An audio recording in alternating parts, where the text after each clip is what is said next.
ভারতের 140 কোটি মানুষের গণতন্ত্র দুর্বল করার একটা অশুভ প্রচেষ্টা চলছে, তার প্রতিরোধ করতে জনগণকে ঐক্যবদ্ধভাবে নেমে আসার আহ্বান জানালেন প্রদেশ কংগ্রেস সভাপতি।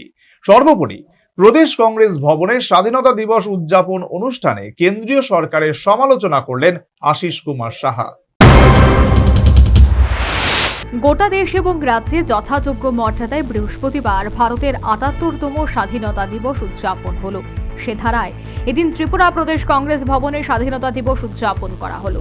জাতীয় পতাকা সহ দলীয় এবং অন্যান্য শাখা সংগঠনের পতাকা উত্তোলন, স্বাধীনতা সংগ্রামীদের প্রতিকৃতিতে পুষ্পার্ঘ্য অর্পণ করে শ্রদ্ধা নিবেদন এবং স্বাধীনতা সংগ্রামে স্মৃতিচারণ করে প্রদেশ কংগ্রেস ভবন প্রাঙ্গণে দিনটি উদযাপন করা হয়।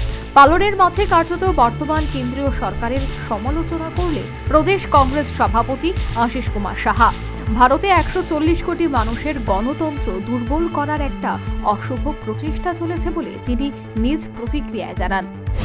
সংস্কৃতি এবং আমাদের কৃষ্টি আজকে 140 কোটি মানুষের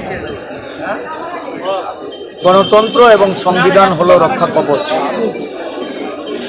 যাকে দুর্বল করার একটা অশুভ প্রচেষ্টা সারা দেশব্যাপী এটা চলছে।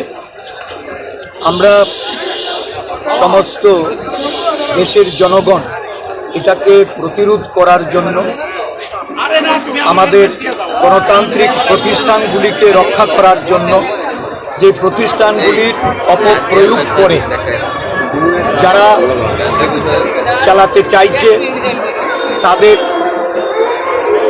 বিরুদ্ধে ঐক্যবদ্ধভাবে দেশের জনগণকে নেমে আসার জন্য সংকল্প গ্রহণ করতে। পরবর্তীতে কংগ্রেস নেতা কর্মী সমর্থকরা গান্ধীঘাটে গিয়ে সমাধিস্থলে শহীদদের স্মৃতিতে শ্রদ্ধা নিবেদন করেন।